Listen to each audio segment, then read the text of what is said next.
Olá, caros ouvintes. Hoje, 2 de setembro de 2025, o Supremo Tribunal Federal, STF, começa um julgamento que pode mudar o rumo da democracia brasileira. Este não é apenas um processo judicial contra o ex-presidente Jair Bolsonaro, é um teste para a independência do judiciário, a soberania nacional e a preservação dos valores que definem nosso país. De um lado, ou melhor, do lado, da turma pró-Lula e Moraes estão Cristiano Zanin, indicado por Lula, Carmen Lúcia, indicado por Dilma, Luiz Fux, indicada por Dilma, Alexandre de Moraes, indicado por Temer e Flávio Dino, indicado por Lula, sendo que Dino era o ministro da Justiça durante as manifestações do 8 de janeiro e do outro lado, Jair Messias Bolsonaro, sozinho. Só lembrando um pouco mais, Alexandre de Moraes foi ministro da Justiça de Temer, mas antes foi secretário de Segurança em São Paulo, de quem, senhores, deixe que eu respondo para vocês, Alexandre de Moraes era secretário de Segurança do governador Geraldo Alckmin, tendo assumido o cargo durante aqueles ataques do PCC no estado de São Paulo. Então deu para você entender, não é? Pessoal, a derrota e condenação de Bolsonaro já é anunciada pelos próprios meandros da corte. Na verdade, muita gente anda dizendo que tudo não passa de uma grande encenação teatral, pois a condenação de Bolsonaro já é dada como certa. Então, vejamos o contexto do julgamento. O STF, liderado pelo ministro Alexandre de Moraes, acusa Bolsonaro de crimes graves como coação, obstrução de investigações e atentado contra o Estado Democrático de Direito. Dizem que ele tentou dar um golpe de Estado no Brasil. Mas será que essas acusações são justas? Ou será que elas escondem uma agenda política? Afinal, Moraes se apresenta como vítima dos supostos atos de Bolsonaro, o que levanta sérias dúvidas sobre sua imparcialidade para julgar o réu. Quem assiste a tudo isso percebe claramente que o objetivo principal parece ser tirar Bolsonaro do jogo político, tirá-lo das eleições de 2026. Mas pergunto, prender Bolsonaro, mantê-lo inelegível, seria democrático? Uma eleição sem Bolsonaro seria democrática? Estaria o STF, na verdade, destruindo a democracia que diz defender? Deixe eu te passar uma visão sobre esse julgamento que você não verá na grande mídia.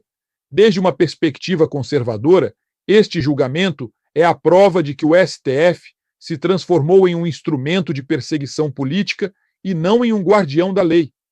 As medidas contra Bolsonaro, como a tornozeleira eletrônica e a restrição de suas liberdades, são vistas como um abuso de poder, uma tentativa de silenciar uma voz que representa milhões de brasileiros.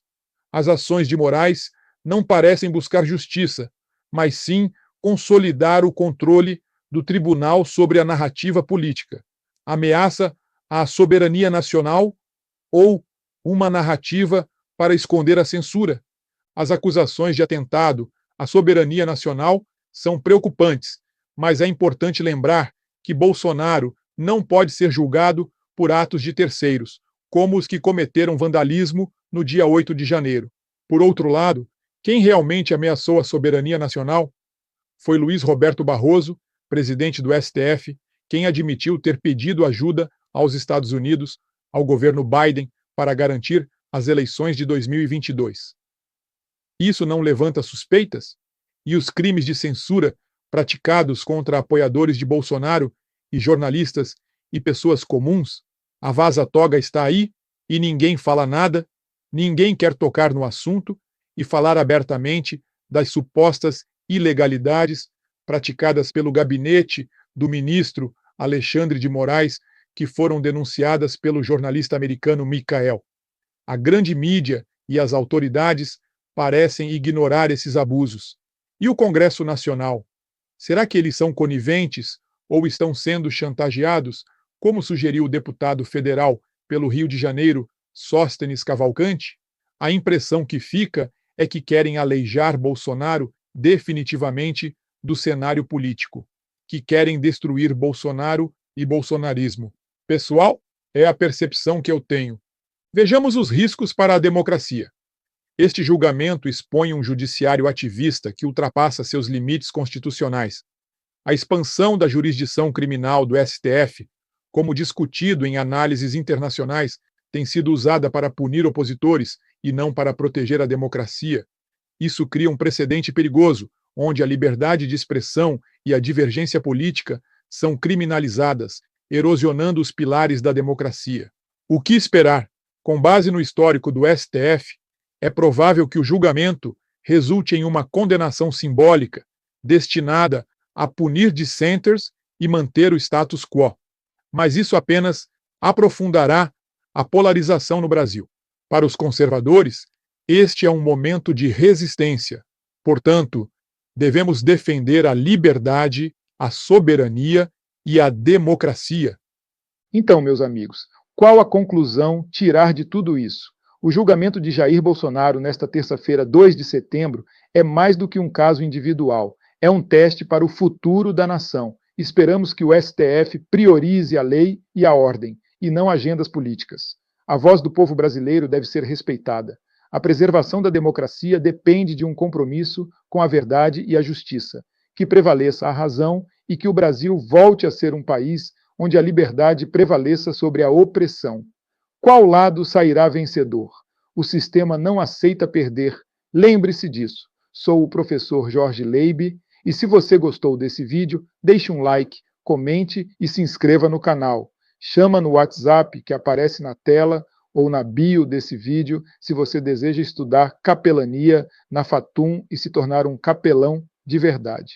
E aí, povo brasileiro? Uma investigação inédita publicada pela organização Civilization Works expõe como o Supremo Tribunal Federal, STF, criou uma força-tarefa secreta e ilegal para monitorar postagens nas redes sociais, usando-as como justificativa para prisões e processos contra manifestantes do 8 de janeiro de 2023.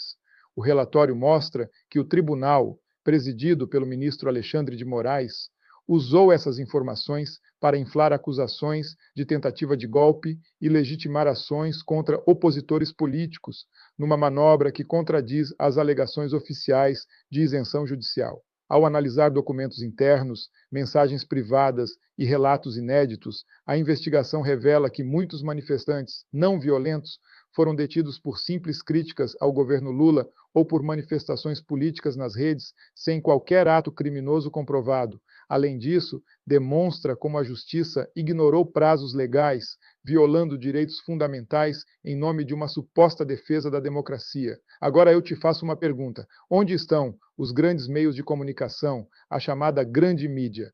Onde estão os grandes jornais e grandes jornalistas que, na minha opinião, ignoraram os indícios de manipulação dos fatos em favor da militância de esquerda que queria acabar com o bolsonarismo? Aliás, o juiz da Suprema Corte não fica dando entrevista todos os dias ou fica fazendo discurso político para ser aplaudido pela extrema esquerda. Veja que não tivemos uma crítica da imprensa contra esses comportamentos ilegais dos juízes da Corte Suprema do Brasil. No meu curso de Direito, aprendi que o juiz fala nos autos do processo, mas na realidade o juiz fala alto, com fala autoritária, descumpriu o direito e o devido processo legal, faz discurso político, esculacha cidadãos, diz perdeu mané e diz na cara dura, eleição não ganha, eleição a gente toma. Deu para você entender de quem estou falando, não é? Antes de prosseguir, por favor, deixa o seu like e se inscreva em nosso canal. Bora lá! Como teria funcionado tudo isso? Segundo o jornalista Michael Schellenberg, que analisou as informações vazadas pelo ex-assessor de Alexandre de Moraes, Tagliaferro, a sequência era essa. Kusahara, chefe de gabinete, transmitindo ordens de Moraes, comandou o grupo com rigor autoritário, exigindo rapidez e volume. Autoridades do STF e do TSE participaram, incluindo Eduardo Tagliaferro, chefe da unidade antidesinformação do TSE. A força-tarefa seguiu um processo de 3 etapas. Primeiro, receberam listas das pessoas detidas pela Polícia Federal nas manifestações do 8 de janeiro. Em seguida, consultaram ilegalmente o banco de dados biométricos do TSE, o GuestBio, para identificar manifestantes. Usando os dados para encontrar contas de redes sociais, a equipe produziu relatórios que classificavam cada pessoa detida nas manifestações do 8 de janeiro como positivo, aqueles que permaneceriam presos, ou negativo, aqueles que teriam a chance de sair em liberdade. Então, qual a sua opinião sobre tudo isso? Por favor, curta o vídeo, comente e compartilha. Ah, não esquece de seguir a nossa página. Um abraço para você, do seu irmão e amigo Jorge Leibe.